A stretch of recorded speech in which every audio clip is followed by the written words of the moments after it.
Right, a huge welcome for the first time to author John Heyman with The Falsification of History and what was the real truth behind the sinking of RMS Titanic in 1912.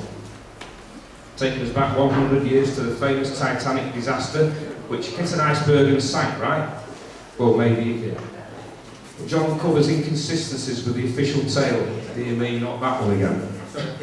Famous names in the finance world, Rothschilds, Rockefeller, JP Morgan, and possibly a business venture that didn't work out, culminating in the loss of Morgan's no-claims bonus, possibly paid for with innocent lives. And an official story that stubbornly sticks to the unfortunate accident theory, case closed. But how well does it stand up to independent scrutiny? Let's find out. Please welcome John Heyman.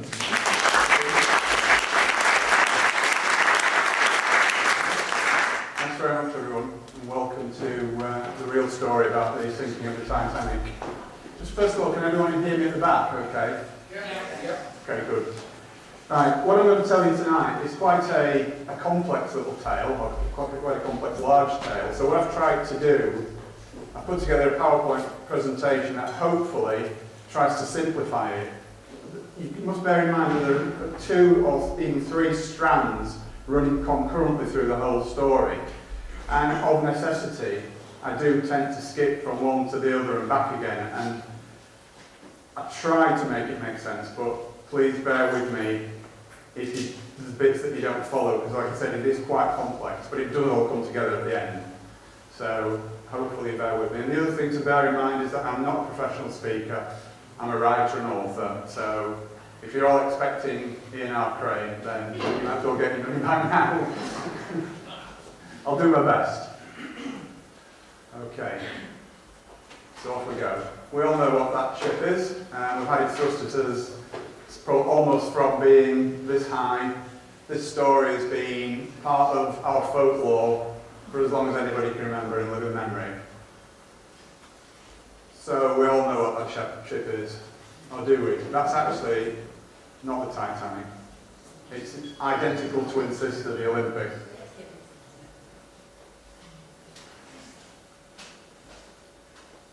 So what do we know about what happened on that night of 14th, 15th of April 1912?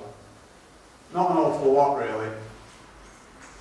Although we hear so much about it, everyone thinks that they know the story. Well, trust me, you don't. And this is what we're coming to now. We know for sure that a very large ship sank in the early hours of the 15th of April. And we know that there were more than 1,500 lives lost, and that 700 survivors were rescued by another ship, the Carpathia. But once you said that, you said everything. Everything else is really up for question, seriously. And I'm going to show you how that is the case. So let's start by having a fresh look at some of the facts of the matter, shall we? Moving swiftly onwards. Yeah, so to come up with the story that I've come up with, obviously it wasn't all my work, but there's a lot of my own research gone into this, and a lot of the stuff in there is stuff that is unique to me.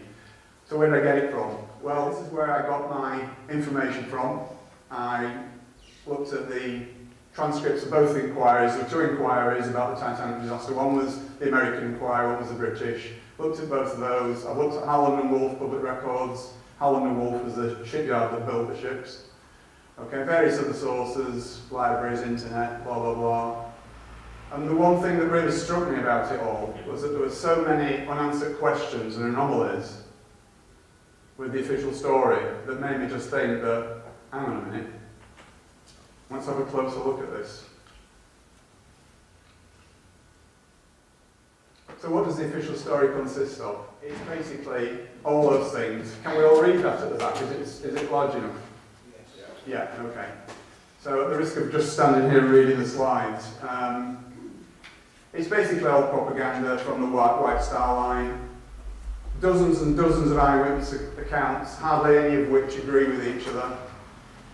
Contemporary newspaper reports, which I'm sure some of you are aware of this phenomenon. Whenever there's a disaster that's not as it appears, the first reports that come out, you never see them again, a lot of them, because they change the official story as time goes on, and some of the reports contradict the new official story, so you never get that. So by looking back at old newspaper reports, I've actually found a lot of stuff that's never mentioned and absolutely conflicts with the official story. Okay? So the inquiries were generally regarded as a whitewash. Okay? And the conclusions that they came to were so obviously incorrect as to be mind-blowing. There was also a British and US government cover-up, which again, as we go on, I'll talk more about that. And one of the things that has been responsible for the apocryphal tale about the Titanic, one of the major things that's been responsible for it, is a book, which some of you may have read, and a film, which some of you may have seen, and it was this one. I need to click on now. It's called A Night to Remember, and it was written by a guy called Walter Lord. And Walter Lord, just for a bit of background on him, he was an ex-CIA agent. Now, the first thing that interested me was what on earth is an ex-CIA agent doing writing a story about a shipping disaster 40 years previously.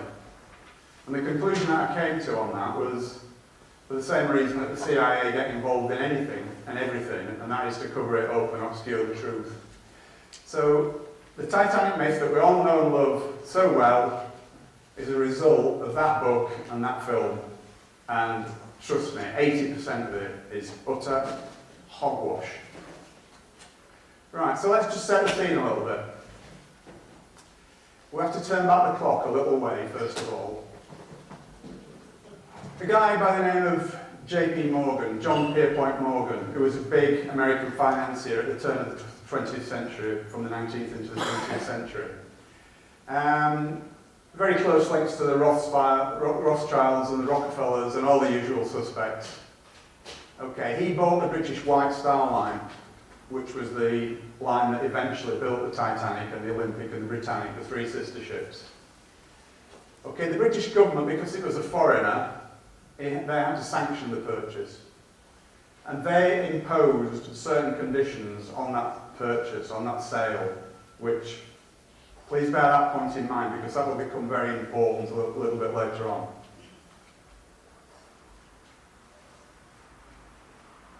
Okay, there's Mr. Morgan himself. What a nice man.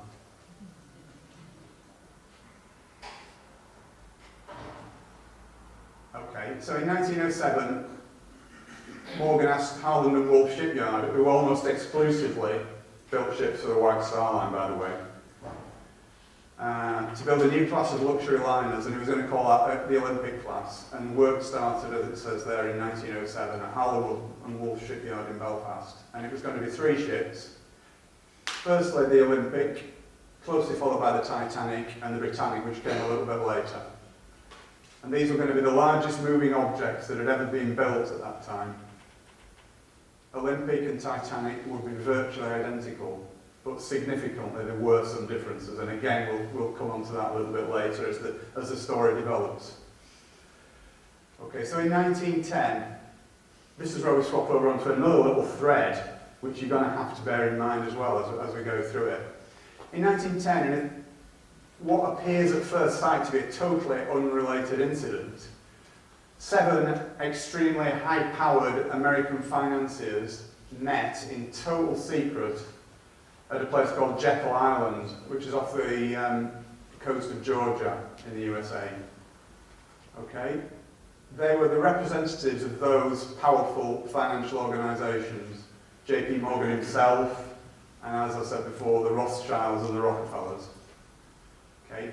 It was all done in absolute secrecy, and this is documented, and the documentation is available, so this is not my speculation. No surnames were used at all. And their plan was to introduce something into the American economy called the Federal Reserve Bank. Now, I guess most people have heard of the Federal Reserve Bank. Is there anyone who doesn't know and wants me to explain what the Federal Reserve Bank is? Don't be shy. Okay.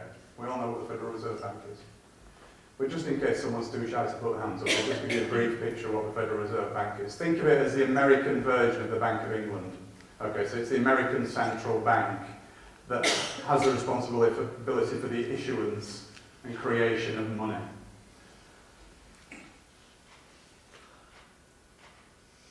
Okay, now,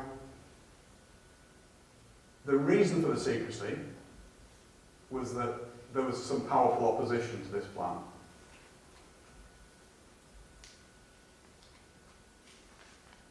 Okay, we've covered that. Why was the Federal Reserve Bank so important? It was one of the next step in their plans for world domination, basically. They needed the Federal Reserve Bank to backtrack, say, 20 years before 1910 to about 1890. The decision had already been taken. Now, this might sound fantastic to some of you, but others may know that this is the case. In 1890, World War I was already in the planning, but there was no way of financing it because it would have taken absolute massive amounts of money, huge amounts of money. And the only way that they could do that was to come up with a way of creating money.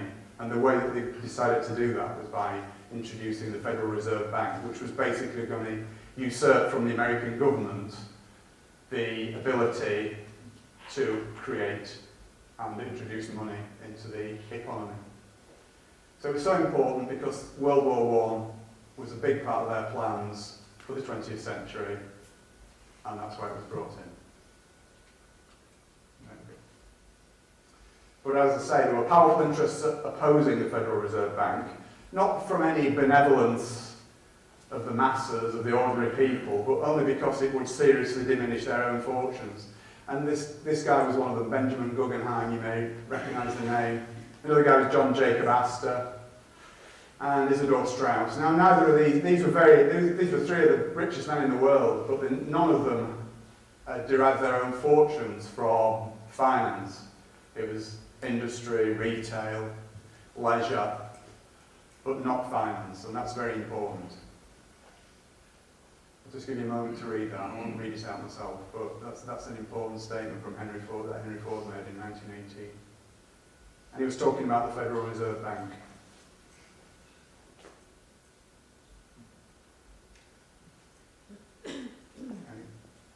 And a little bit more recently, a gentleman by the name of Benjamin Fulford, who some of you may have heard of, came out with that statement,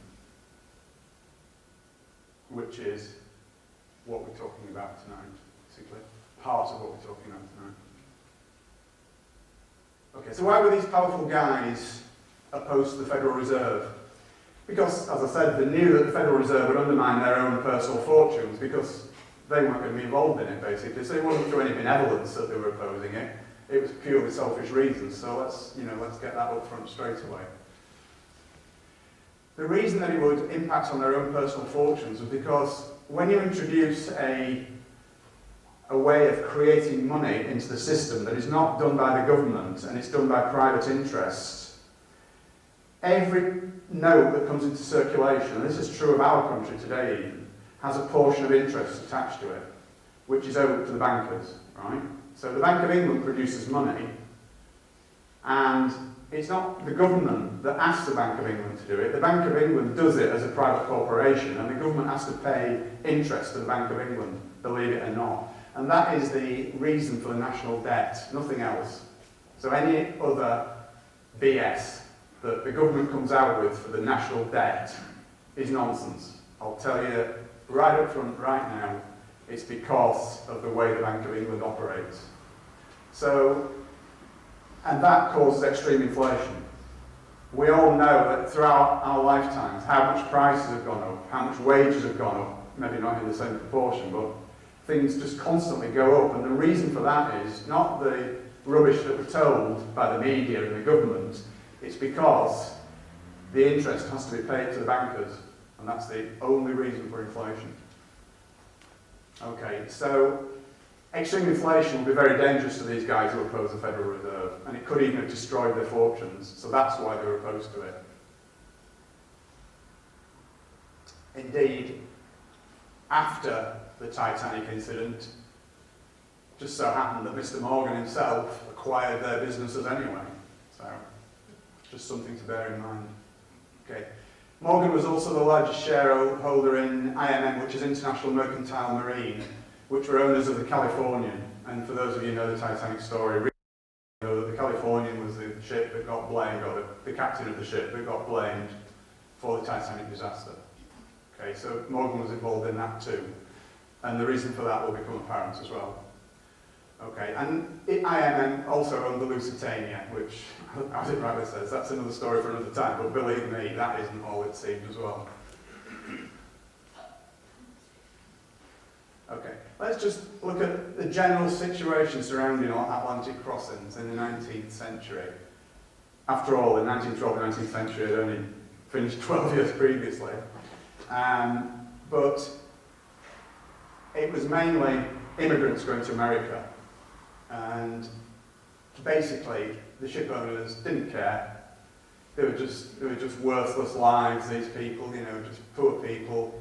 So they overloaded the ships. They overinsured the ships. Insurance scams were absolutely rife. They didn't care. Okay, and it was also an industry that was noted for fraudulent practices. So, moving on apace. The first of the ships off the production line was the Olympic, which was to all intents and purposes identical to Titanic, and that was launched early 1911 and had its maiden voyage on the 14th of June that same year. Now, Olympic was not immune to little disasters itself. It had quite a few, shall we say, mishaps. On its maiden voyage, it almost sunk an American tug. Okay, but the biggie, as far as Olympic was concerned, was that in September of that same year, as it was leaving Southampton Harbour, steaming down Southampton water to head out into the Channel, it was involved in a horrendous accident with a Royal Naval cruiser called HMS Hawke.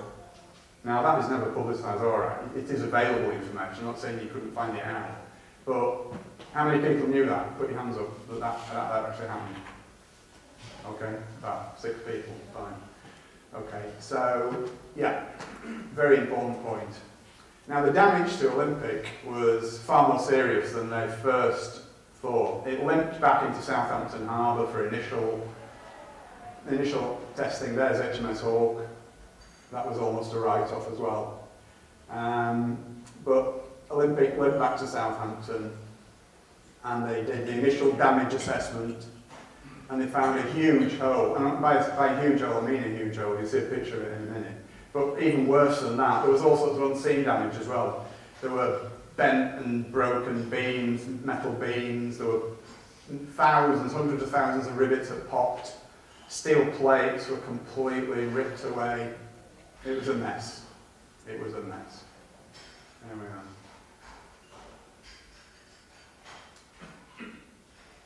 And that was the main bit of the damage, but it stretched.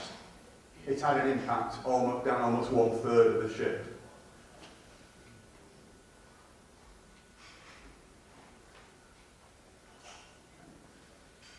Now, the biggest problem that it had was it had twisted the keel of the Olympic, and this was causing a huge list of port. It was quite dramatic, actually, the list of port, and again, that becomes important in a little while. Even the temporary patches to get it back to Belfast, because bearing in mind in those days, this was the biggest ship that had ever been built in the world. The only place where there was a dry dock big enough for it was at Belfast. So they had to patch it up at Southampton as best they could, using divers, to get it back to Belfast, to the dry dock.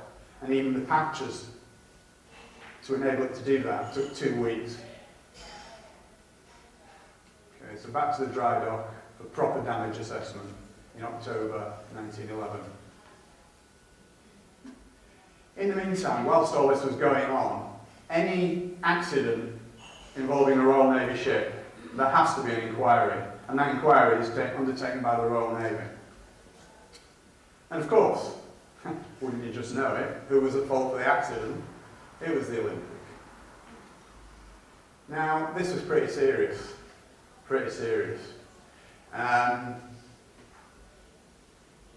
The Lloyd's of London declined the insurance claim, which was an absolutely massive blow to the White Star Line. Now, it was not only liable for damage to Olympic, but it was also liable for damage to HMS Hawke, and this was going to run into many, many millions of pounds, and in those days, millions of pounds were serious money.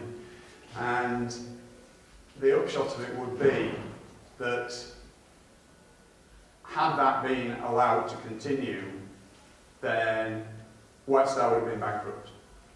There's no question about that. I believe that the conclusion that the White Star Line came to was that the Olympic was absolutely irreparable because of the twisted keel mainly. I don't know any of you seafaring people, but the twisted keel on a ship is pretty serious. So they got basically two options: scrap it, which would have definitely meant the end of the line for not only White Star, but Holland and Wolff as well, who, if you remember I said, they almost solely built ships for White Star. So if White Star went down, then so did Holland and Wolff. Obviously they went for the patch-up option. I think they were just buying time, to be honest, see what could happen. So they patched it up, and that took 7 weeks. So bear in mind that 7 weeks out of commission, it was a lot longer than 7 weeks if you take the time before it, from after the collision until the 7 weeks began, and then add tack the 7 weeks onto the end of that. It's a lot of time for a ship of that magnitude to be out of service. The speculative investment that JP Morgan and co. had put into the Olympic class meant that they needed a return on their investment really, really quickly. And not only were they having to pay for all these repairs, but they were losing the revenues that would have been generated by the Olympic traversing back and across the Atlantic, taking passengers. So it was a huge, I can't stress that enough, it was a huge financial blow to them. Okay. Now we know that steel struts were put in place to brace the keel, and I will return to that towards the end of the presentation. So just bear that one in mind as well. Okay, and also to expedite the repairs, they actually borrowed the starboard propeller from Titanic, which was not finished, but it was well underway. It was probably about 2/3 of the way built at this time. Okay, so basically they needed Titanic in service as quickly as possible, along with Olympic, to start generating revenues. Otherwise. Okay, so Olympic was actually involved in yet another collision, believe it or not, when it got back into service in January 1912. And it lost a propeller blade. It had to get back to Southampton, and we know that there was severe vibrational damage, which obviously didn't help the cause at all. And it created enormous stress on what was an already badly damaged ship, even though it had been patched up. So back we go to Belfast again. Propeller blade replacement. Now it's interesting this, because according to Holland and Wolff records, a propeller blade usually took about 5 hours to replace. It was just a case of unscrewing bolts, big bolts, I grant you, but just a case of unscrewing bolts, and with a team of a few men, that could have been accomplished in 5 hours. It actually took 4 days. It was in dry dock for 4 days, having that propeller blade changed, which is a little bit strange, but we'll level at that for now. Okay. So what were they doing for 4 days? Well, strangely enough, Olympic had been launched by this time, although it wasn't finished. It was sat there in the water.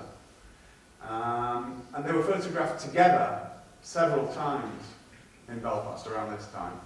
Don't forget, this is like 3 months before Titanic's maiden voyage, and they were together. Originally, the Titanic was meant to be going out on the 20th of March, but that was put back to the 10th of April, partly because of all the contretemps with Olympic.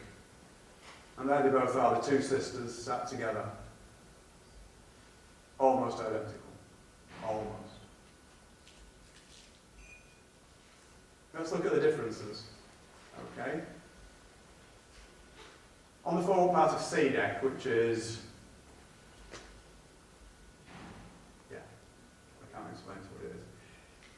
Olympic had 16 portholes, unevenly spaced, and Titanic only had 14. So if you see pictures of the two together, it's easy to tell which one's which. Okay. And on the after part of E-deck, Olympics was open, and they decided to enclose Titanic, for whatever reason, best known to themselves. Okay, so did they switch them? Well, let's have a look. I think they decided to switch them with a view, you probably guessed by now, with a view to sinking what had been the Olympic to claim the insurance money. Okay, and that, I think that decision was taken shortly after Titanic had been launched. Okay. It wasn't as that big a job. In those days of non-mass communications, there weren't hundreds of photographs, there weren't TV programmes about them, there weren't news broadcasts about them. It would have been quite simple to do. They took a hand-picked group over one weekend, and there is apocryphal evidence for this, that there are urban legends existing amongst the White Star, amongst the Harland and Wolff, the descendants of the Harland and Wolff workers from that time, that said that they'd been passed down from grandfather to father to son, that this had gone on. And that was that there was bribery and threats to families, that if anybody said what was really happening in that shipyard over that weekend, then they'd probably never work again, and that could have been a death sentence in those days. No such thing as social security. Never work again. And as I say, it would have been a reasonably simple procedure. Okay, only minor changes. They put carpets down in Titanic, which they never planned to do, and the reason they did that, I think, was to cover the scratched lino from what had been originally Olympic. They need to change the nameplates, they need to change the life belts, they need to change the lifeboats. And there's Titanic when it was launched with the 14 portholes on sea deck. And there's Titanic on its maiden voyage with 16 portholes. Draw your own conclusions on that. Okay. So what other evidence do we have? Okay. There are photos showing 16 portholes, one of which you've just seen by magic.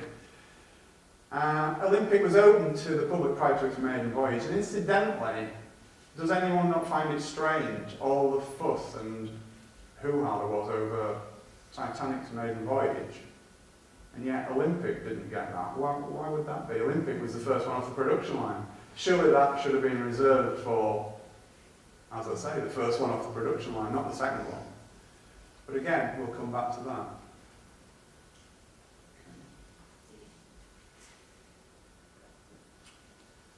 Another little piece of evidence for a switch was that a guy called Lawrence Beasley, who was a second-class passenger, he reported a list of port throughout the voyage. He was a survivor, obviously, and he mentioned it to the crew or to anybody who'd listened, but of course it was ignored. Now this is interesting as well, the sea trials. Olympics was a full day on the open sea, which is what the Board of Trade, who controlled these things at that time, that's what they demanded, any big new liner entering service. It was a proper, comprehensive trial with Board of Trade inspectors crawling all over it. And that's exactly what happened for Olympic. Titanic, a couple of hours on Belfast Lock, no speed tests, no lifeboat tests. And also, when Titanic docked at Southampton, having left Belfast earlier, ready for its maiden voyage, only 2 firemen and stokers signed up for the voyage. Now, this again leads me on to something else that is extremely important. Lots and lots of people said, lots and lots of crew members who were constantly looking for work and constantly out of work, said they would never sail on her again, or that class of ship again. And it's also important to note, this is another thing that never ever gets mentioned, but during that time of Titanic's maiden voyage, there was actually a massive countrywide coal strike going on. And there were no ships leaving the UK for America, or for anywhere for that matter, because coal was impossible to get. So there were thousands and thousands of ship workers, stokers, waiters, stewards, you name it, thousands of them were out of work because they only signed on for one voyage at a time. No matter which line they worked for, they only signed on for one voyage at a time. So as soon as they docked back in the country again after they'd been away, they were out of work until they could find the next ship to sail on. Now there were thousands of them laying idle because of this coal strike, and none of them signed on. Why would that be?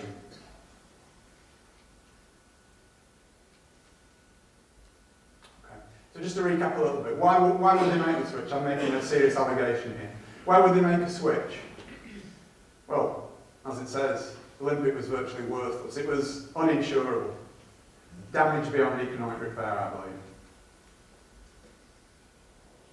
White Star Line and Harland and Wolff would have been bankrupted. So did Mr. Morgan, forever with an eye for the main chance, look at it as an opportunity to kill two birds with one stone? Because now this leads us back to the other thread, which is the Federal Reserve again. We have the opponents of the Federal Reserve, Messrs. Guggenheim, Astor and Strauss. It would have been far too dangerous to just bump them off in separate accidents. It would have just been so obvious. Who would suspect that in the aftermath of a shipping disaster of that magnitude that these people have been murdered? If they were murdered, of course. So, back to JP Morgan's kill two birds with one stone. Not only was he going to sink the Olympic disguised as the Titanic and claim his insurance money, he was also going to get rid of these guys who could have made life very, very difficult for him and his oppos and their plans for world domination. Okay. Let's take a little look at Edward Smith, the captain of Titanic, who had also been the captain of Olympic on his maiden voyage as well. And he switched Titanic for its maiden voyage. Captain Smith, he's generally regarded as being a hero. In all the apocryphal tales that you read about Titanic, Captain Smith, the hero that went down with his ship. He was actually, he had an appalling safety record. He was generally known as a braggart and a show-off, and he used to take great delight in throwing these huge liners around as though they were, ducks in a bath, basically. He had more than several serious accidents in his career. I'll just highlight a few. He had 3 in the Olympic for a kick-off.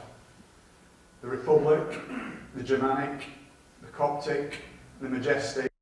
The crew were killed, and that was well covered up actually, that one. So again, I dug that out, but I only had one source for that. There's no other mention of it anywhere, the fact that crew were killed in the Majestic's accident. So he was not the guy that he's portrayed to be, shall we say. Okay, so I believe what happened was, Bruce Ismay, who was the owner of White Star Line, no, he wasn't the owner, I beg your pardon, he was the managing director of the White Star Line. He was brought into Ismay's confidence, and Ismay used his record, his appalling track record, as a lever, and virtually twisted Smith's arm to carry out this conspiracy that they'd all planned. Okay. They were told that the Californian would be standing by. This is the ship of whose captain actually got the blame for the Titanic disaster from the 2 inquirers.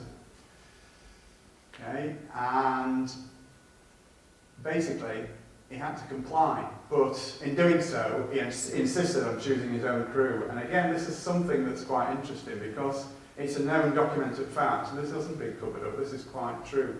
The fact that just before the Titanic's maiden voyage, all the senior officers were swapped around. They brought in a new one and all the others went down a notch, which they weren't very happy about. But that did actually happen. Smith chose his own crew for that.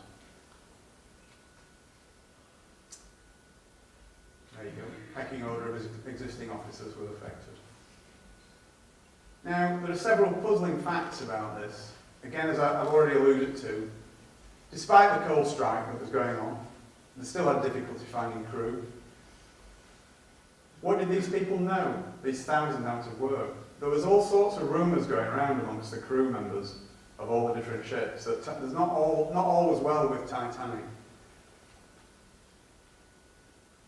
Chief Officer Wilde, who was the guy immediately below Captain Smith in the pecking order, he actually wrote a letter to his sister just before Titanic embarked from Southampton. And in that letter he said, "I still don't like this ship. Still don't like this ship." It was the first time he'd been on it, allegedly. Olympics maiden voyage had been absolutely fully subscribed.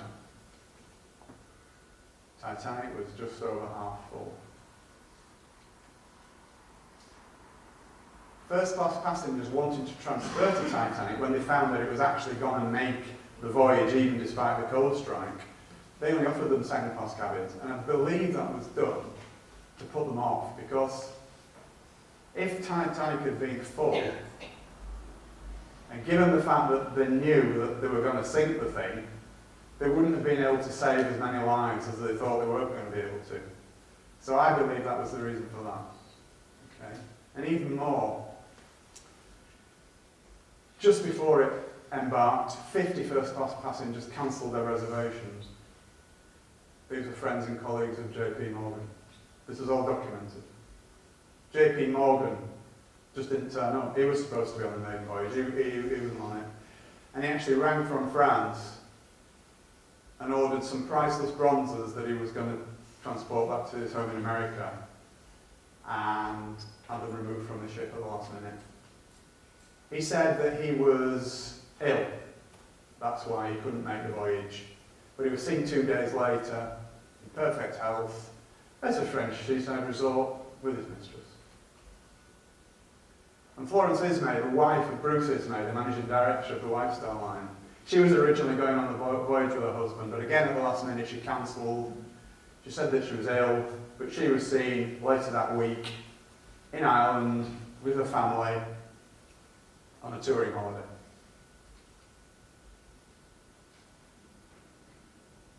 Okay. So what do we know about the Californian? We all know that the Californian was the ship that never came to Titanic's rescue and got the blame for the disaster. Yeah? Is everybody aware of that fact? Right, well, California, this is quite an interesting issue as well. Again, despite the coal strike, Californian left England, I think it left London, 5 days before Titanic. It's had a full complement of coal somehow. Nobody knows how or why. Well, we know why, perhaps. It's had no passengers. I mean, just that fact on its own. It's had no passengers. Why would you send a ship across the Atlantic with no passengers? People were clamouring for passengers across the Atlantic. Everybody was stranded because there were no ships leaving. So the one that is leaving has no passengers. Does that make sense? It's just me. Okay. And also, this is really interesting. I was gobsmacked when I read this. I'm sure you will be as well. There was no cargo. Does anybody know what the cargo was on the California? The only cargo that they had? No. Sorry? No. 3,000 woolen sweaters and 3,000 woolen blankets. Exactly. There she is, the Californian, and there's Captain Lord, who was the master of it. So, on the 14th of April, the Californian came to a dead stop in the middle of an ice field. Now, the story we all hear about that is that, well, of course it stopped because it's in the middle of an ice field. It's too dangerous to carry on. No. Captain Lord, he was a tall man for those days. He was 6 foot. But for some strange reason, he decided to spend the entire night of the 14th and 15th of April on a sofa in the chart room fully clothed. Again, it's all documented. This is not conjecture on my part. It's all documented. He ordered the boilers to be kept fired. Now, normally when ships shut down, for whatever reason overnight, they shut the boilers down to save fuel. Okay? And the crew were made to be on standby overnight. Okay? So what was he expecting? What was he expecting? I can't imagine. I really can't imagine. So back to go to the Titanic, and again, I'm sorry we keep having to swap around, but because everything's happening concurrently, it's not just a chronological story, it's backwards and forwards, so I hope you're sort of following it, and I do apologise for the intricacies of it, but it's the only way I can tell it really. Okay, so again, I mentioned this before, huge fanfare and build-up to the maiden voyage. Olympic, nothing. Could it possibly have been the reason for Titanic's massive publicity? Was it to attract the social greats of the day to it in great numbers, including Messrs. Strauss, Guggenheim, etc.? In fact, much of American high society was aboard.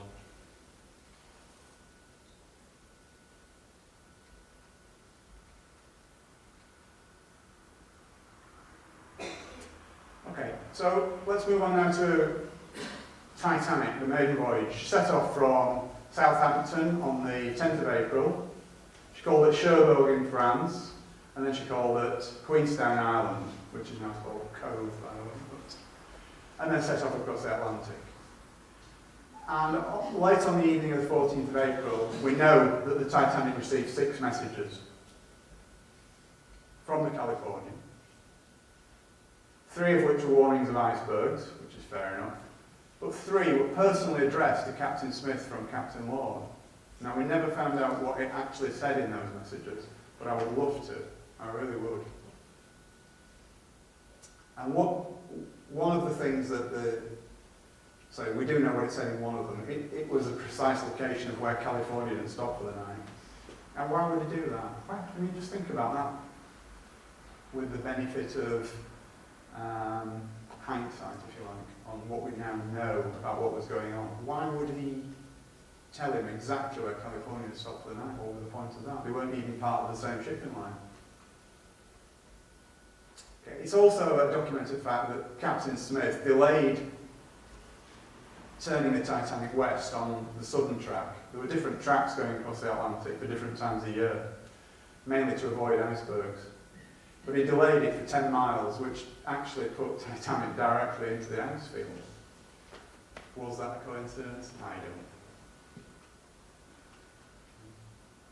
But again, this is something that did come out. This is something that is prevalent in stories like this. We know that for a fact that the radio operators were busy with passenger messages, so they weren't really taking an awful lot of notice of other ships and their wireless traffic at all. So everything was concerned with getting the first class passengers messages to their family and friends in America who were probably waiting for them at the quayside. Okay, so according to them, they didn't receive the Californians' last messages. So again, draw your own conclusions. Now, we know that there are several other ships in that ice field in exactly that same region that night. And they were all travelling at full speed, so why was the Californian stopped? It stopped and closed down for the night. And we're told, as I said before, that this is because you cannot run at full speed through an ice field. But that is just hogwash, and I'll come on to that a little bit later. This was Titanic's route from Queenstown across to New York. You can just see the edge of the ice field there. It doesn't show very well on the slide, but it's there. And it's just there where Smith turned into the ice field. And that's where the accident took place. If it was an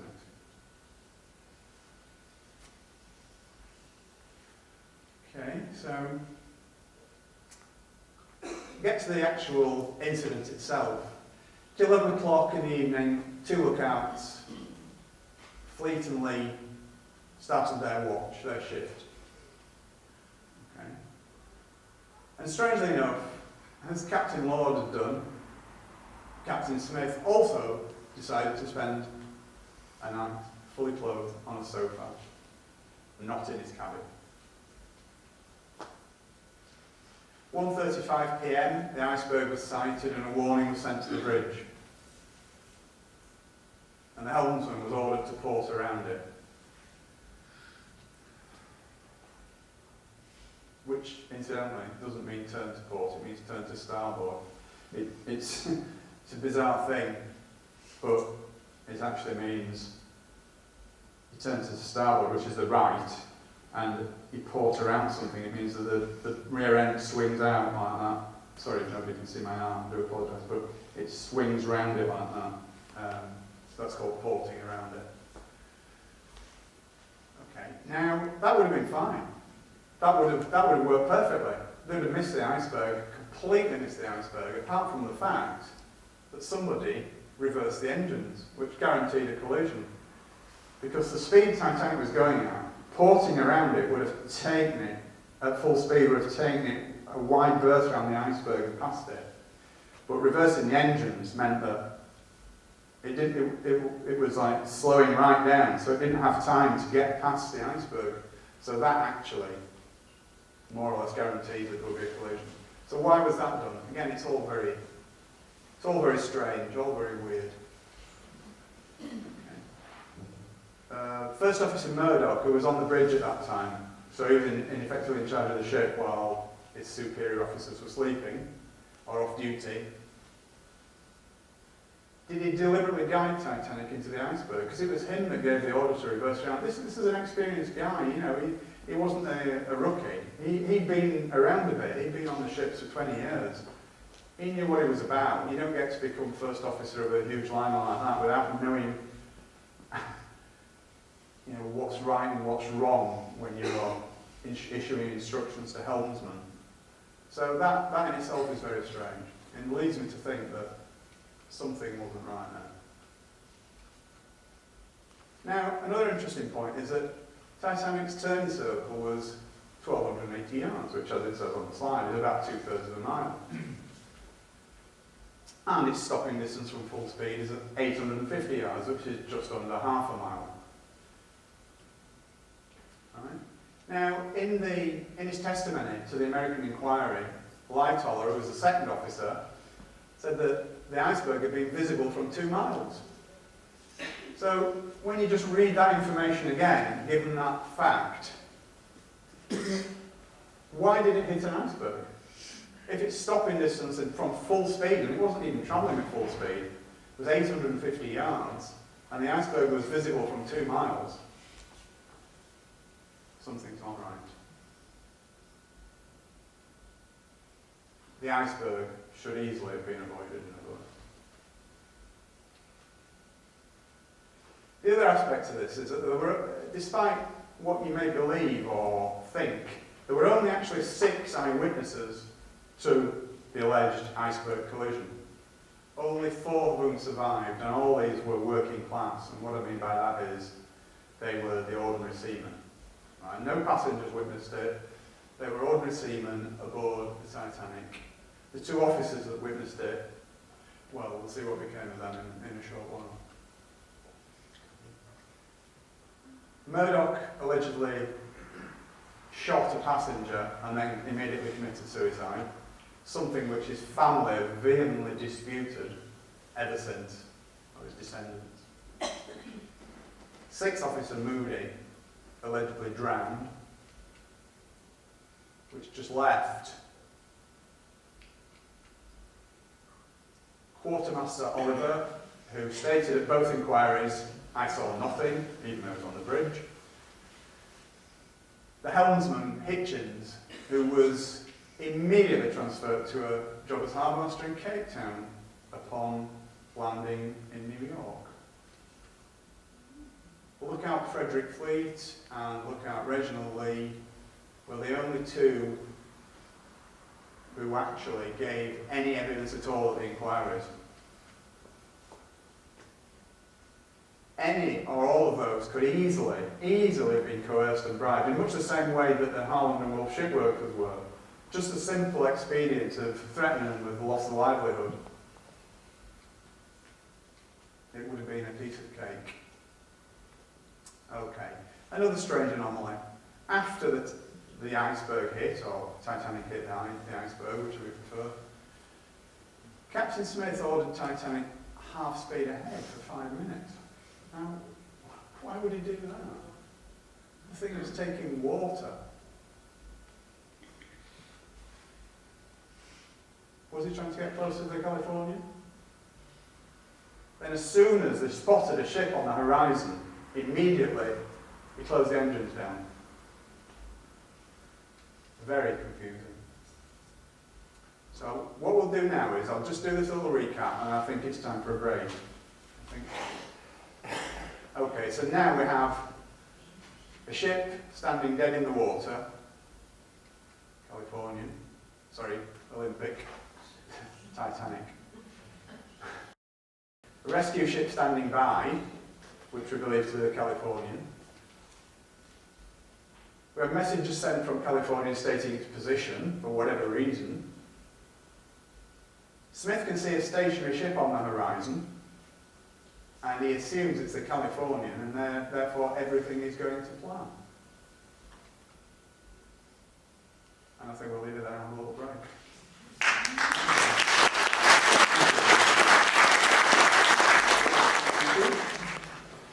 Right, where were we? Let's go back a sec. We'll just give you a couple of seconds to read that. That's where we were. Okay, so the bottom line is Smith sees a stationary ship, and he assumes it's the Californian, and everything's going to plan. So, the rockets are launched.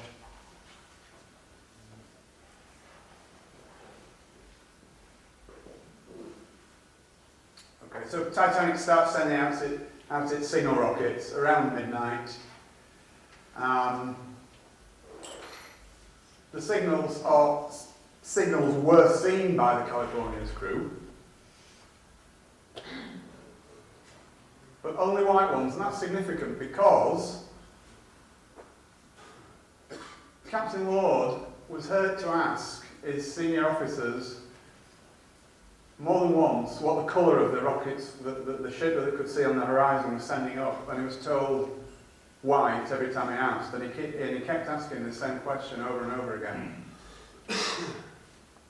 Was he expecting red or blue? Because Titanic actually sent red, white and blue signals up. So Lord actually did nothing because he kept being told that it was white signals only. So that begs the question really, were these white only rockets, were they from another ship?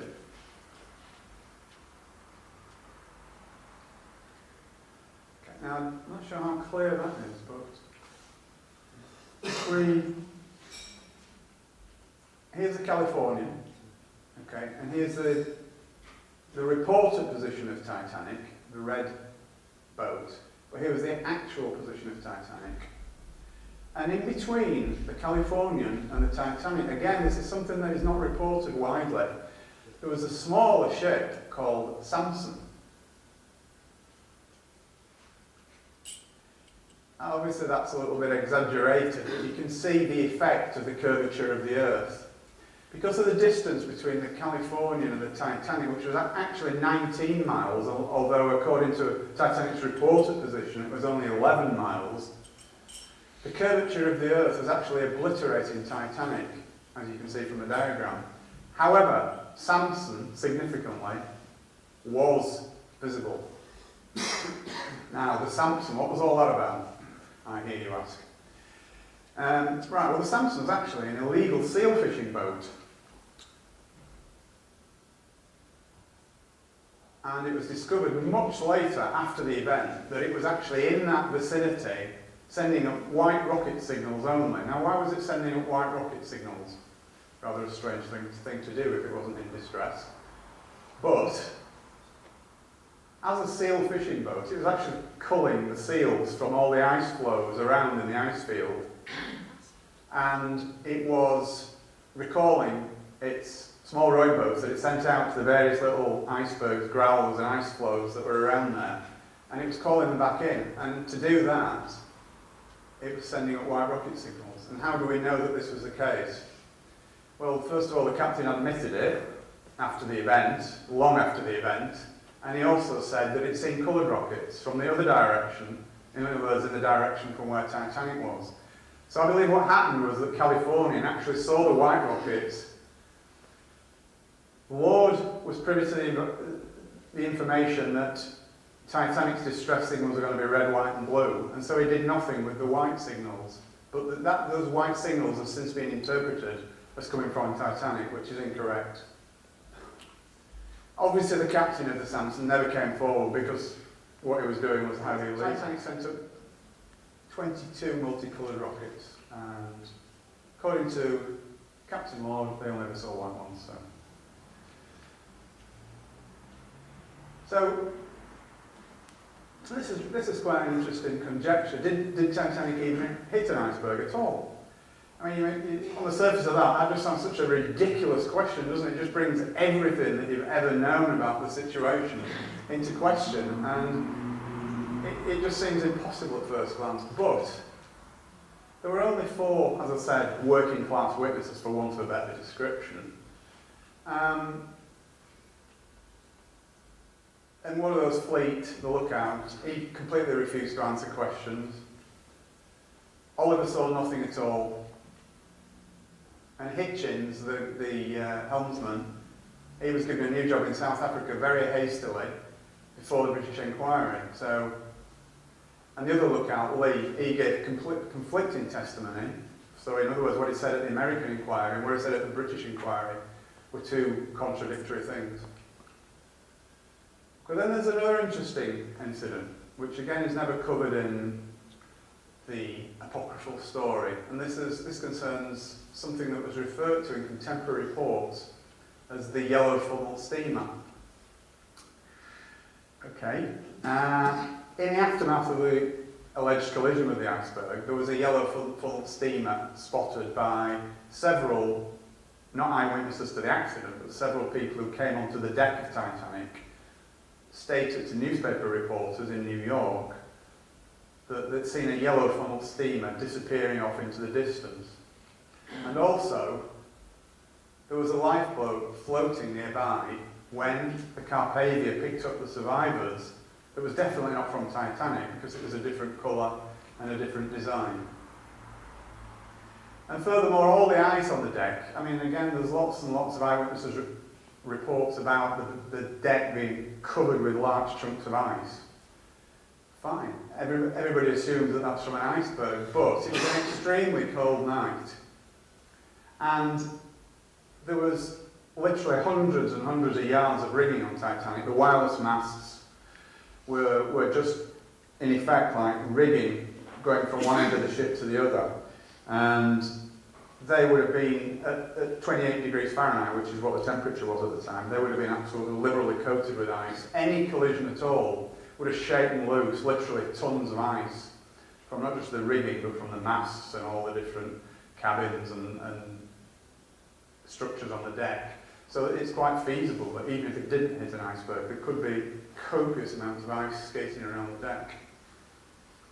So was the yellow funnel steamer perchance an icebreaker that did the disastrous damage to Titanic?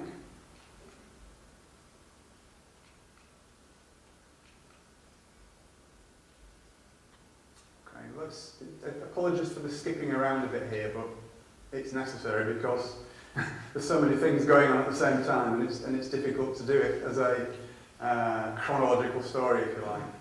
But Edith Russell, who was a British survivor, was adamant that she said that Titanic's officers told her that the Californian was on its way to pick up everyone. This was in the immediate aftermath of the collision with whatever it was. Okay, so the officers told her the Californian was on its way. Well, the Californian wasn't on its way. The Californian wasn't even aware of where the Titanic was or what was going on at that point because it had not received its signals. So how did the officers know? The lifeboats were less than half full. Everybody knows that. I mean, they were. I mean, that's no exaggeration. The lifeboats were less than half full. But why would that be? What on earth would possess officers, experienced officers, to actually send out lifeboats half full? Well, we hear all sorts of stories about how that was, but to be frank, none of them stand up to close scrutiny. I believe that the reason that the lifeboats were sent out half full was that Captain Smith knew that the Californian was standing by, and he ordered the lifeboats sent out half full.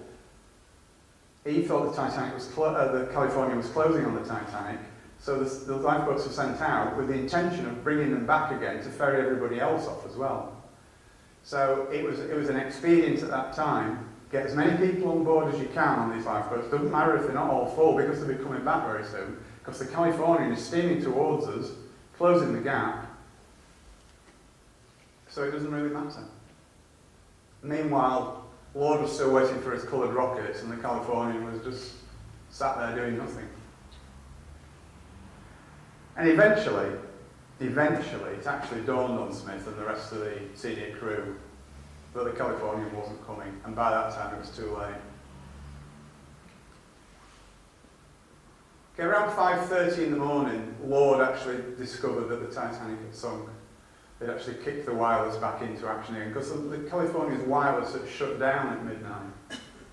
Don't ask me why, I don't know. It doesn't make sense, but it did. He got the wireless back on again at this time, and he found to his horror that the Titanic had already sunk. And he set off towards them at that point, but it was too far away to do anything. And at that same time, Carpathia was just actually reaching the lifeboats from Titanic that were all, by this time, tied together and floating along, being rowed along in convoy. Okay. All the lifeboat passengers were taken aboard Carpathia and given medical aid. Bruce Ismay, the managing director of the White Star Line, who you remember was on board the ship for the maiden voyage, but his wife wasn't. He was allegedly in complete and utter shock, distress. He was taken to the doctor's cabin and sedated, but that's contradicted by the fact that at around that time he also sent 3 messages around 10 minutes apart to the White Star officers in New York. So again, a strange anomaly. And once they arrived in New York, all the crew were immediately subpoenaed to attend the official inquiry, which was to take place the following week. Sorry about this, skip some of it. That's an interesting photograph actually. It's nothing to do with the conspiracy at all, but it's just, that's the first Titanic lifeboat arriving at the Carpathia. Somebody on the Carpathia took that picture, which is a very poignant.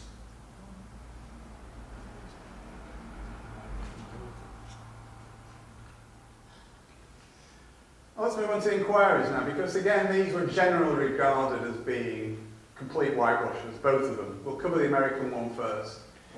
Incredibly, the witnesses that were called were restricted to only answering questions that they were asked without elaboration. So if they were asked a question, did such and such happen, they were allowed to say yes or no, but they weren't allowed to elaborate on that. Seems rather strange to me. Lightoller, the second officer, very evasive, almost as though he was working to a script. He was caught out lying time after time by the head of the inquiry. He actually claimed at one point that he was in the water for almost an hour, which is absolute abject nonsense. The water temperature was 28 to 30 degrees Fahrenheit, which means that in the water at that temperature, your life expectancy is around 4 minutes. And it's an interesting point that a lot of people, I'm sure, not you good people here tonight, but a lot of people think that everybody on Titanic that was killed on Titanic drowned. Well, no, they didn't. They froze to death. The ones in the water froze to death. They didn't drown. I guess some of them must have done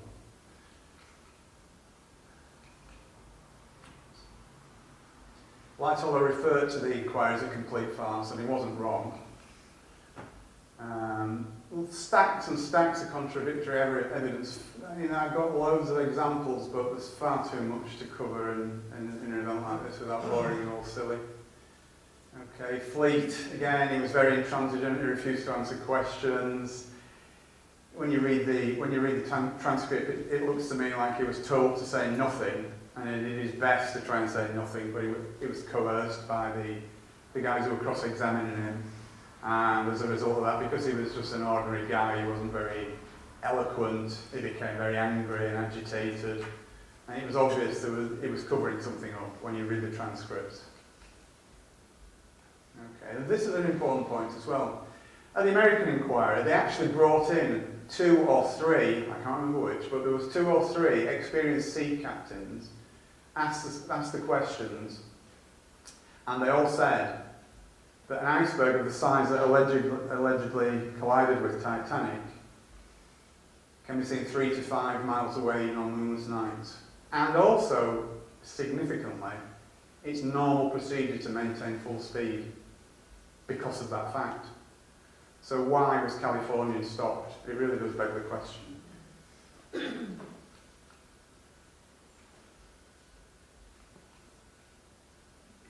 Okay, so a couple of weeks after the event, the surviving crew members docked at Plymouth Harbour in Devon, and they were immediately held against their will. They were kept in a holding pen, for want of a better word, overnight. There were 165, from memory, 168 perhaps, and they were all held against their will overnight, which is obviously illegal. They had no access to union representatives, and they were coerced to sign a document that they believed to be the Official Secrets Act. I think it's more than likely that they were threatened and bribed with the same old thing. Speak anything about what happened on that night, and you'll never work again. So moving on to the British inquiry. This was conducted under the auspices of the Board of Trade. The Board of Trade was the organisation that used to oversee anything that went on at sea. And it was the Board of Trade, for example, that set rules about the numbers of lifeboats that ships could carry. They did the inspections of ships that were meant to be seaworthy, etc. So it was done under the auspices of the Board of Trade, chaired by a guy called Lord Mersey, who was an interesting character actually, because Lord Mersey had been wheeled in on several occasions before, where there was sort of dodgy circumstances about ships being sunk, strange accidents, insurance scams, and he'd been used by the British government on more than one occasion prior to the Titanic inquiry. So he was quite a colourful character, was Lord Mersey. Okay, and it's interesting as well that the large loss of life was partly obviously, not wholly because of the conspiracy, but partly due to the inadequate Board of Trade lifeboat regulations, which said that they only needed to carry enough lifeboats for half the passengers in effect. So it was very extremely unlikely that any inquiry conducted by that Board of Trade would be anything approaching impartial, because it had to protect itself. The whole thing, isn't it? You know, we know the drill, we know the MO. And it was at the drill hall in London where the acoustics were so poor that neither spectators or press could accurately follow proceedings, so they couldn't really understand what was going on. And again, I believe it was all part of the same whitewash. Both inquiries, in fact, were regarded as a whitewash at the time. If you read contemporary newspaper reports, even the newspapers of the time were very pro-establishment, with making statements like whitewash and things like that. So, and interesting as well, Harold Sanderson, who was one of the directors of the White Star Line at the time, under his cross-examination, he referred to the Titanic as the Olympic all the time. On at least 12 occasions I counted in his testimony, he called the Titanic the Olympic, which might be just an accident. But and there's Lord Mersey, a pillar of the establishment, and that's an actual photograph of the inquiry at the drill hall at the time. Okay, so yeah, it was a whitewash. The British inquiry found that Captain Smith wasn't to blame. The lookouts weren't to blame. The design and construction of Titanic wasn't to blame. The officers and crew of Titanic weren't to blame. The White Star Line wasn't to blame. It was Captain Law's fault. Obvious, really, isn't it? So it's poor old Lord was the scapegoat. Although I'm sure he was in on the plot, it was a bit rich to actually pin the entire blame on him. And unfortunately that's what history has done. History tells us that Captain Lord was the villain of the piece. Okay, Mersey deliberately steered the evidence that way. Anything that was said that pushed the blame in any other direction, he shouted it down, he changed the subject, he moved them on. Yeah, ignored or shouted down any other version.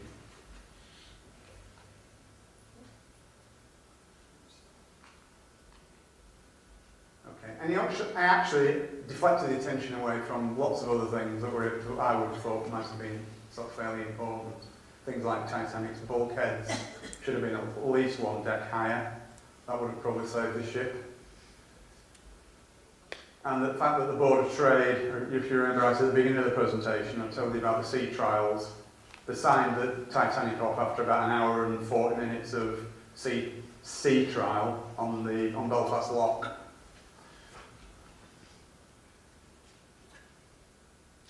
Okay, now where does the British government fit into all this, do you think? Because none of this could have been expedited without the collusion of the government.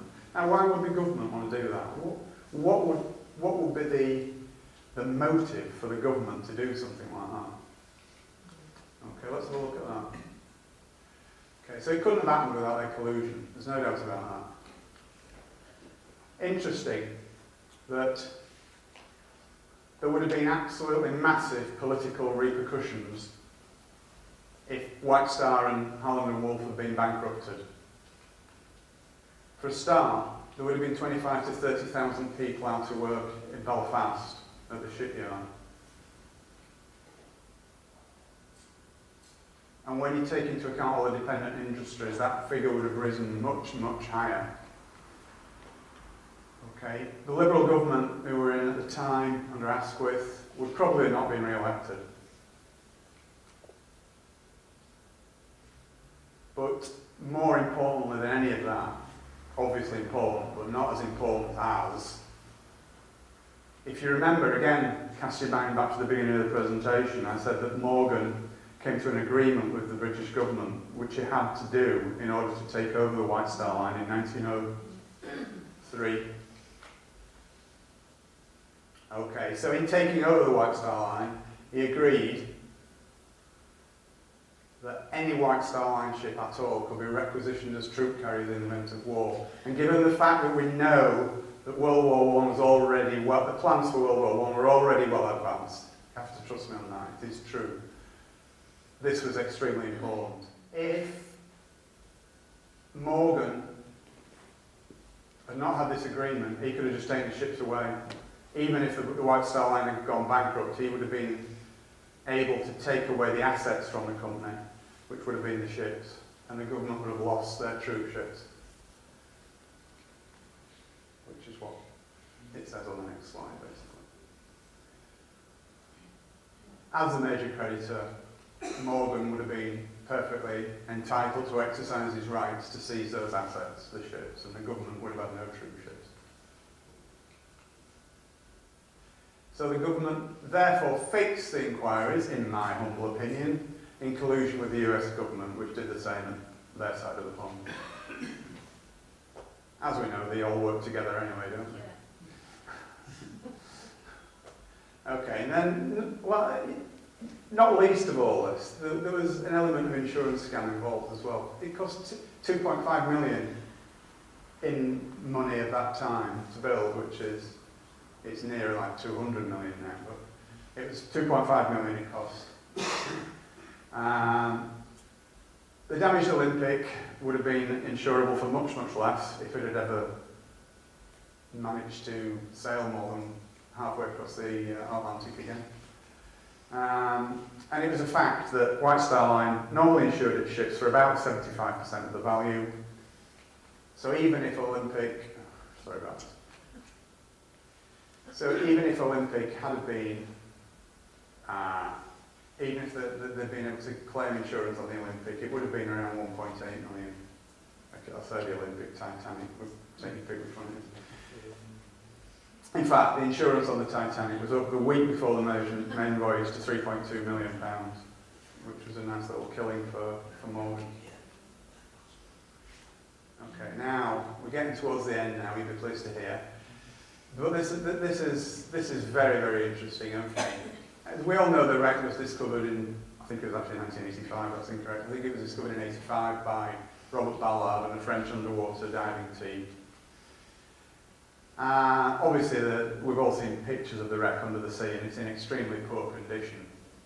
Obviously after 100 years on the seabed, it would be, wouldn't it? That's not a surprising statement at all. Now, it's interesting that the grey undercoat was only used on Olympic. Titanic's was black undercoat. Okay.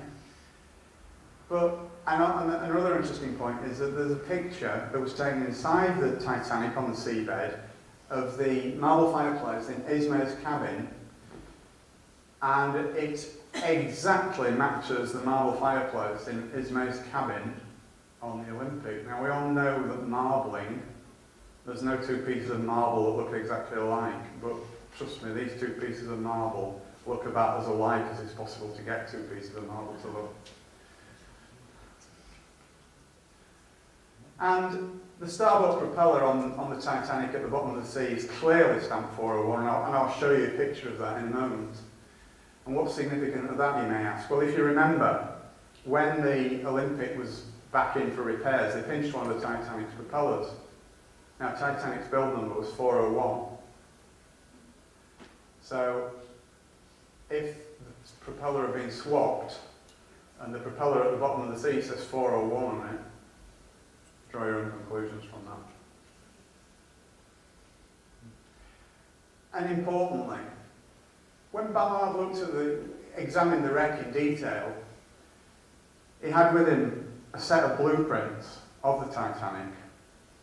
And he was really puzzled because in the wreck it is full of longitudinal steel braces on the keel, which are not in the original blueprint. Now, if you remember, I said that when the Olympic was repaired, it had steel braces put on the keel. That's the previous slide, but I'm just emphasising the steel struts to brace the keel, which was one of the repairs that were made. Remember that these braces did not appear on Titanic's blueprint. Okay, so there's a picture of Olympic at her launch, grey undercoat. Titanic's launch, black undercoat. I don't know what's got in there, but it's quite interesting anyway. But if you there's, you should say sea deck, actually, not here. You can't count them from here, I do appreciate it, but that is Olympic, photographed in Southampton in 1929, and it's got Titanic's 14 portholes. So there you go. Now, 29. It was scrapped in 37, I think, or 38 maybe. Okay, so let's examine the wreck a little bit now. I'm nearly there now, I promise. Okay, so again, it's not a very clear picture, but if you look at these, where the paint has run here, you can clearly see the grey undercoat peeping through. And we know that there's only Olympic that has grey undercoat. So that's an interesting little point. And there's the 401 stamped on the propeller. It's not that clear on this picture, but you can just about make it 401. Olympics build number was 400. So again, I'll make the points because it's important that that propeller was swapped. Titanic's build number was 401, so that should have said 400 on it. Had it been the Titanic. Now, the other interesting point that I wanted to make was that it was White Star Line policy to rivet the names of its ships onto the hull. It didn't engrave I beg your pardon, it's the other way around. It engraved the names of its ships into the hull. It didn't put iron letters stamped and riveted onto the hull. They were actually engraved into the hull, not standing out in relief. Now, this is a close-up of the Titanic hull, and you can clearly see the letters M and P. I say clearly, it's not that clear, but it's just about visible that it says M and P engraved in the hull. And that is exactly where 2 letters of Titanic have fallen off onto the seabed and are no longer visible. So again, it's all evidence. So that's where the letters were. So we're nearly there now. What became of these people? What happened to them all? All the major players in this little conspiracy of mine.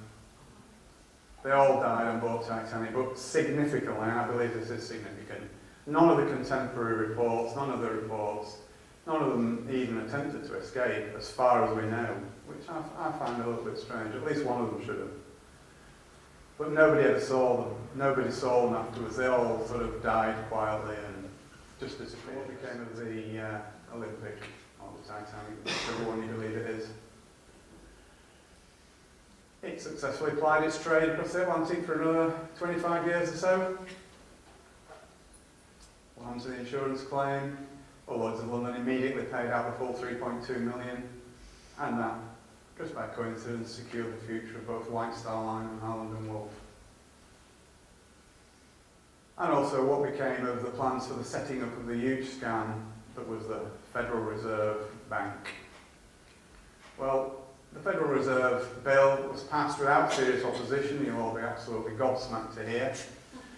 On the 23rd of December 1913, when 9/10 of Congress had gone home for the Christmas holidays, it was introduced early that afternoon, and it was about that thick apparently. So no one had had time to even read it, let alone digest its implications. Okay. And as I sort of mentioned earlier on, it's the beginning of the American national debt, just like the British national debt began with the Bank of England in 1694. The American national debt started in 1913 and currently stands at 16 trillion. Now, trillions a millions for the purpose of this. They're just mind-boggling numbers, and it'll never be paid back, ever. It's impossible. So basically, we're all in debt, or they are in debt, and their descendants as far into the future as you can possibly imagine, forever. And that debt is increasing. And more importantly, the Federal Reserve Bank enabled the bankers to fund World War I, which is what they've been aiming on doing for the previous 20 years. Obviously World War I started the following year. So, that's it.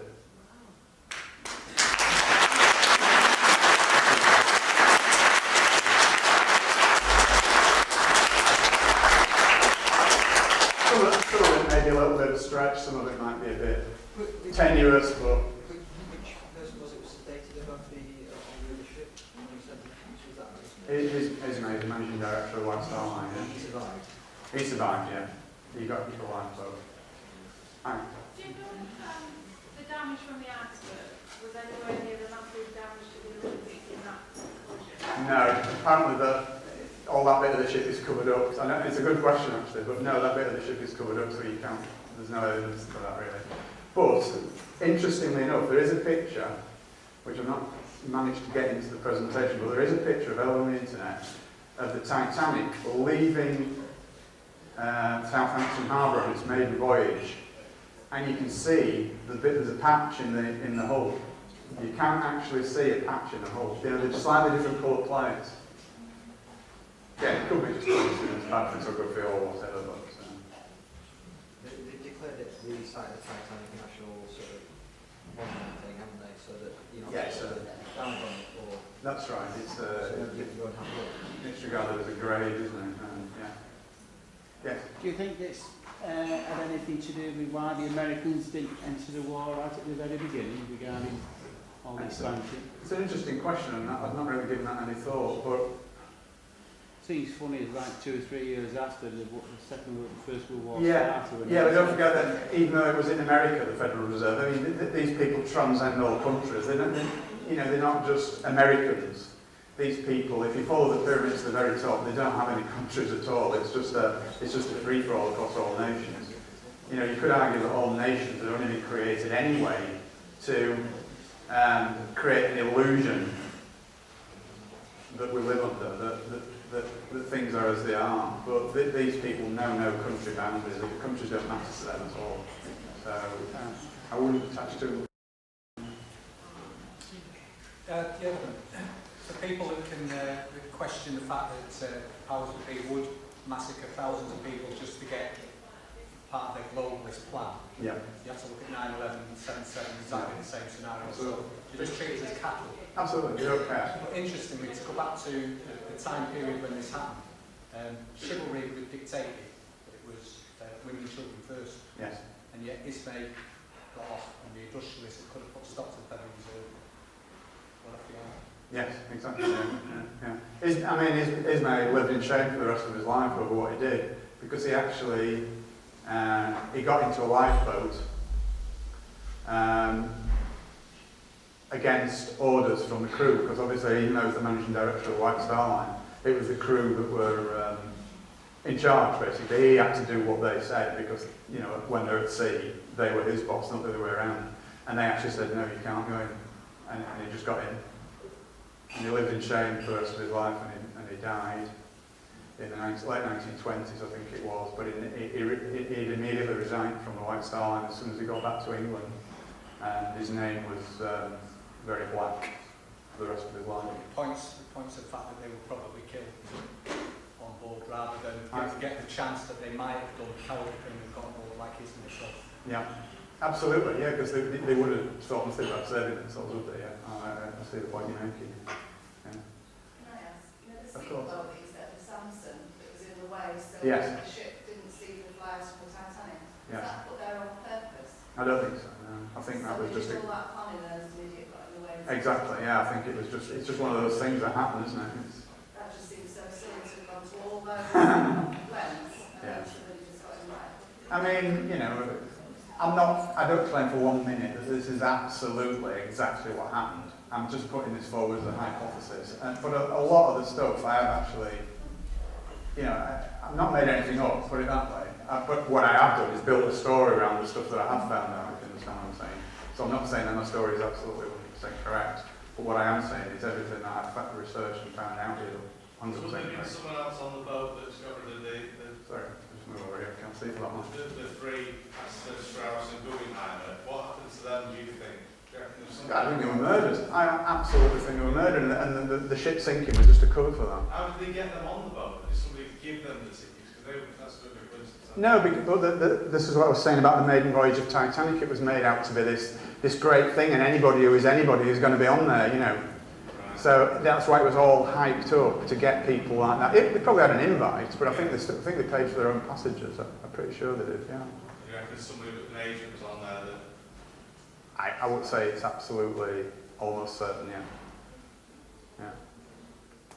See, it's interesting when you read the thing at the back of the book about all the people who were on board, Yeah. how fruitless some of these lies were when you consider that when they did all the survivors, it was all Lord such and such a person and manservant all the way down. Oh yeah. And yet you got Absolutely. probably 70% of them were not even working class, were they? That's right. Yeah, no, very, very few working class people actually survived. You know, it was very top heavy towards first class, Yeah. and second class a little bit more, but third class, but not as much as first. You know what I mean? Hi. Can you just enlarge a couple of sentences on your comment that they were planning the First World War? Yes. 1890. It's a very big picture. I mean, the Titanic incident is just one tiny little jigsaw puzzle in a massive, massive picture. Okay. Were they planning a war, any war, or was it going to be between England and Germany? It was going to be between England and Germany because Germany, it was regarded in elite circles, shall we say, that Germany was getting too big for its boots. Right? Germany was taking trade markets away from the British and the American corporations, which ruled the world then just as much as they do now.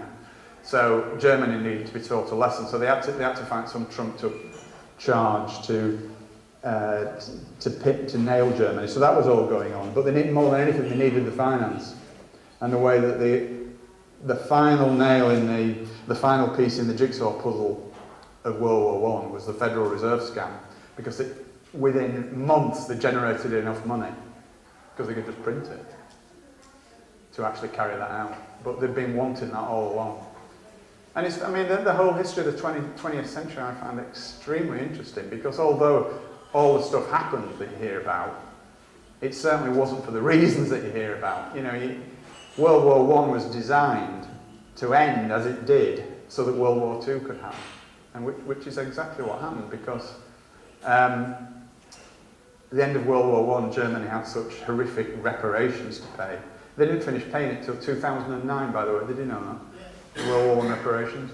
That they knew it would cause extreme austerity in Germany and extreme, shall we say, the big extreme parties such as the Nazis that would come to power, and they actually funded, you know, it was the Americans that funded the Nazis anyway, because it was all part of the same master plan. They don't leave anything to chance, these people. I know it sounds fantastic to anybody who's not come across these ideas before, but I've been researching this stuff for like 10 years or more, and you know, that's what I do. I don't have a job. I'm a full-time researcher and author now, and honestly, when you scratch just a little bit below the surface, the world is not at all like you imagine it to be.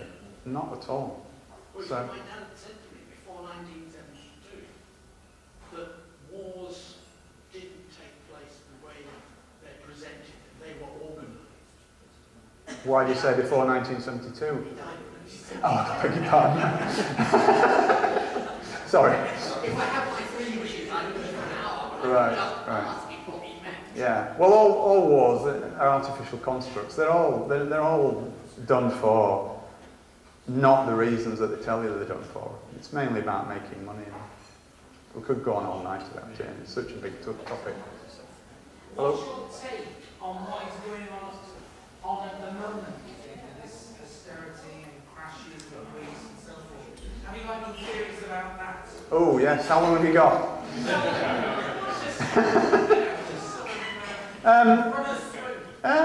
Well, again, it's only my view. I wouldn't suggest to speak for everyone, but you know, it's all part of the same thing. It's about control of populations. I mean, when you think about it, you know, let's just take the Greek situation and the Spanish situation as an example. You know, who does Greece owe all this money to? Owes it to the EU? Who does Spain owe it all to? Owes it all to the EU. Every nation is in debt to the EU or to other countries in the EU.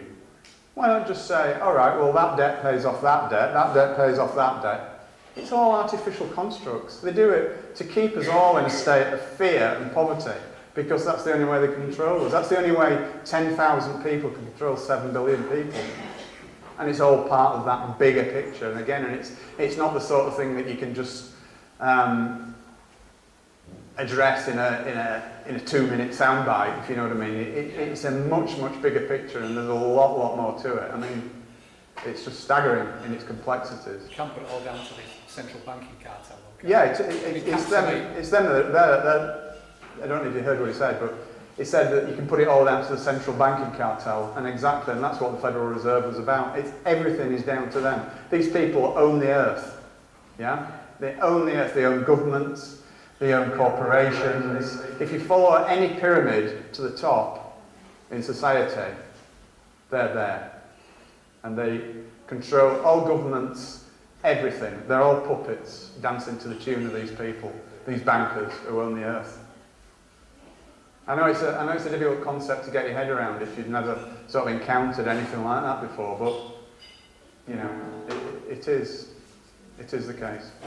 Yes, sir. Well, that bankers sounds all bluff because they create money out of nothing.